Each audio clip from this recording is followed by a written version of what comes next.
It looks like Doug Ford is trying to destroy and dismantle the Financial Accountability Office of Ontario. What does that mean? It means that Doug Ford is trying to get rid of the only independent oversight that his government has. The Financial Accountability Office is essentially the provincial version of the Parliamentary Budget Office. It was created under the Wynne government when she needed support from the NDP, so in order to prop up her minority government, she created this office. And they do amazing work, and one of the things that's really cool about them is that the person who leads the organization has to be appointed by both the government and the opposition parties. Meaning that you can't just put a crony in the space. It has to be agreed upon by all the major parties in Parliament at the time, which right now would just be the NDP and the Conservatives because the Liberals are not an official party. And the current head had a 5-year contract which comes to end this Friday. And the government has not said a peep about whether or not they are either going to hire a new person or extend the contract. This is a very similar thing to what Harper tried to do when he tried to dismantle the Parliamentary Budget Office.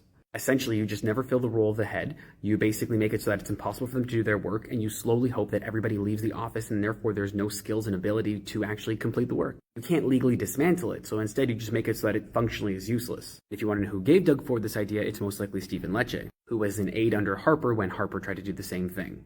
Hopefully before this Friday we get an update. The other thing that's bugging me is that the NDP haven't been making a stink about this, which they probably should be, because the FAO is one of the most important parts of our government right now. It is one of the only reasons why we have been able to catch Doug Ford red-handed through all of COVID and all of the screw-ups that he's had. If you want to stay up to date with the story, hit the follow button.